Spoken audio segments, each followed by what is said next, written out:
दोस्तों, आज की कहानी है सासू माँ मर्दों की बनाई बंदिशों की खुद औरतें पहरेदार है। दोस्तों, कहानी शुरू करने से पहले अगर हमारे चैनल को सब्सक्राइब नहीं किया हो तो कर लीजिए ताकि आपके पास पहुँचे हर नया वीडियो। जैसे ही वह थप्पड़ मेरे गाल पर आकर लगा, मेरे हाथ में जो मैंगो शेक की ट्रे थी वह दूर जाकर गिरी। ट्रे में रखे सभी गिलास के टुकड़े टुकड़े हो चुके थे। हर तरफ फर्श पर टूटे हुए गिलास के टुकड़े बिखरे हुए थे और मैं भी फर्श पर एक तरफ गिरी पड़ी थी। कुछ होश नहीं था। कुछ पल के लिए मेरा दिमाग सुन्न हो चुका था। शायद थप्पड़ बहुत जोर से पड़ा था या फिर मैं उस थप्पड़ के लिए तैयार नहीं थी। उस थप्पड़ की गूंज से पूरे हॉल में शांति हो गई।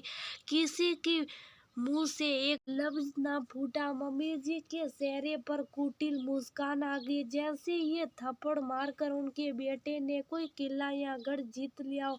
मम्मी जी की सारी सहेलियां जो उस किटी पार्टी में मौजूद थी हैरानी से कभी मम्मी जी को तो कभी उनके बेटे संजय को तो कभी उनकी बहू यानी कि मुझे संदीपता को देख रहे थे, पर किसी ने भी आगे बढ़कर मुझे उठाने की कोशिश नहीं की। जब थोड़ा दिमाग सही हुआ और धीरे धीरे अपने होश में आने लगी तो खुद ही खड़ी हो गई।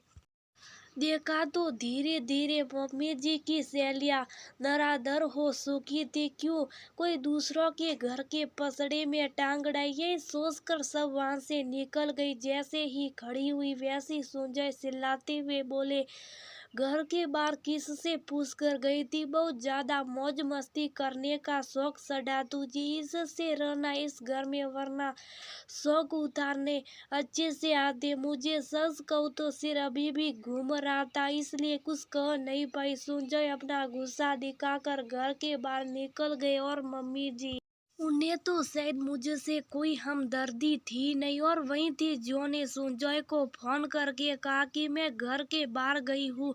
अचानक मम्मी जी मुझसे बोली, पति से बिना पूछे बाहर जाएगी तो बेचारा हाथ नहीं उठाएगा तो क्या करेगा? इतना तो पत्नी को भी सोचना चाहिए। अब खड़ी खड़ी देख क्या रही हैं? फटाफट ये बिखरे हुए टुकड़ों को उठा और अपना काम कर, बोलकर मम्मी जी भी अपने कमरे में चली गई। मैं वही हॉल में खड़ी रह गई। आखिर गलती क्या थी मेरी यही कि मैं मम्मी जी की किटी पार्टी के लिए बाहर से सामान खरीद कर ले आई और बाहर भी कितना, घर के पास वाली दुकान से लेकर आई थी। बस फोन करके सुजय को नहीं बताया था, पर मम्मी जी को तो बोल कर गई थी ना। उसकी इतनी बड़ी सजा दी गई। मुझे आंखों में आंसू और अपने दिल के टुकड़े लिए मैं उन बिखरे हुए टुकड़ों को समेटने लगी, पर कुछ बहुत कुछ दरक चुका था मेरे अंदर। सुजोई तो मर्द है लेकिन मम्मी जी तो औरत है, और जब भी उनका बेटा ऐसी कोई गलती करता है तो वह हमेशा उसके पहरेदार बनकर खड़ी हो जाती। सच्ची का है कि मर्दों की बनाई बंदिशों की खुद औरतें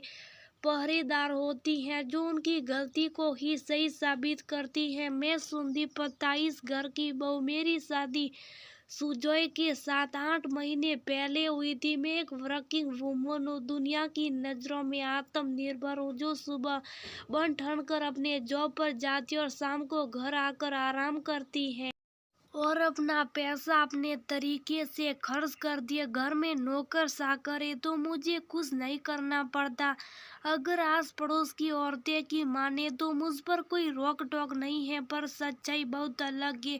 मेरे ससुराल में मेरी सास की नज़रों में मेरी कोई औकात नहीं है, क्योंकि वह मेरी पहरेदार बनी बेटी है। वह मेरे पल पल की पूरी रिपोर्ट मेरे पति को अपने तरीके से देती और उनका बेटा वह अपनी माँ की नज़रों से अपनी पत्नी को देखता, इसलिए उसे मुझ पर हाथ उठाने में गुरेज भी नहीं है। मैं अकेली कहीं आ जा नहीं सकती। अगर मुझे थोड़ा सा भी ऑफिस से आने में लेट हो जाए तो मेरा पति वहीं पहुंच जाता, और ऑफिस के बाहर जब मैं निकल कर आती हूँ तो वहीं लोगों के सामने मेरी इज्जत का फालूदा कर चुका होता। जब शुरू शुरू में मैंने इसके लिए ऑब्जेक्शन उठाया तभी सुजय ने मुझ पर हाथ उठाया था, जिसके बाद अपने मायके चली गई थी।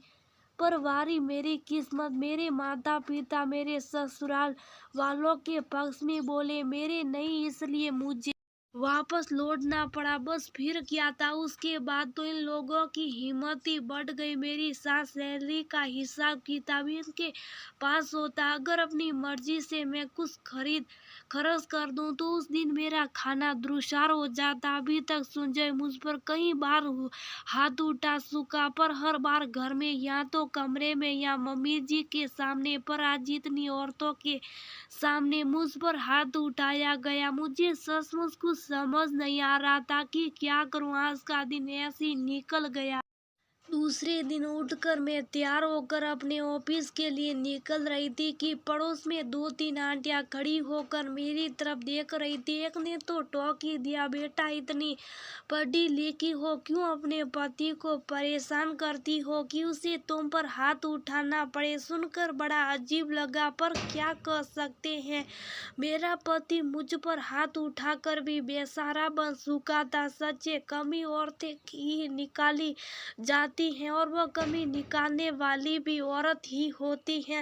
मन में ख्याल आ रहे थे कि काश भगवान अगले जन्म में औरत ना बनाए, पर ये तो हार मानने जैसा था। जब इस जन्म को जीना है तो मुझे निर्णय तो लेना ही था। यूं अपनी पूरी जिंदगी मार खा खा कर तो नहीं रह सकती, और माँ बाप उनके पास तो जाना ही बेकार था, क्योंकि उन्हें साथ देना होता तो पहली बार ही दे चुके होते। सबसे पहले अपने ऑफिस पहुंची, छुट्टी के लिए अप्लाई कर बैंक गई, जहां पर मैंने अपने सारे अकाउंट के पासवर्ड डिटेल सब बदले और अपने अकाउंट को अपने अंडर में लिया। इसके बाद निकलकर सीधे महिला पुलिस थाने पर पहुंची और अपने पति और सास के खिलाफ कंप्लेन की। मेरी कंप्लेन पर तत्काल ही सुनवाई हुई और 3 महिला कांस्टेबल के साथ मुझे मेरे ससुराल भेजा गया, जहां उन्हें देखकर दोनों के हाथ पैर फूल गए और उन दोनों ने हाथ जोड़कर मुझसे माफी मांगी।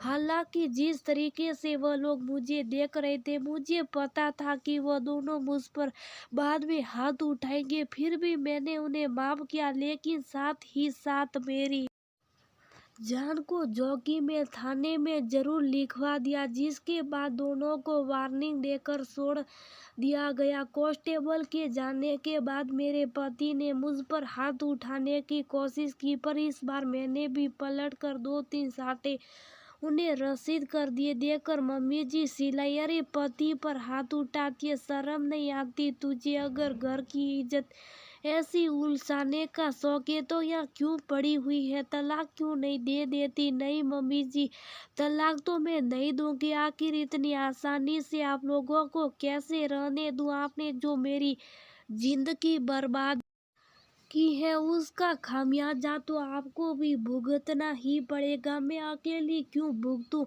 शादी तो जेल भेज सकती थी, पर फिर भी नहीं भेजा, क्योंकि शायद उससे मुझे सुकून नहीं मिलता। बस आज के दिन जो कुछ भी मैंने किया, उसके बाद मेरा आत्मविश्वास बढ़ चुका था। मैं उन्हीं लोगों के नाक के नीचे रहती हूँ, अपनी मर्जी से अपनी जिंदगी जीती हूँ, पर वह लोग बड़बड़ाने के अलावा कुछ नहीं कर सकते। उन लोगों ने मेरे माता पिता को भी बुलाया था, पर मैंने हाथ जोड़कर उन्हें मना कर दिया कि आप लोगों को अब कुछ बोलने की जरूरत नहीं।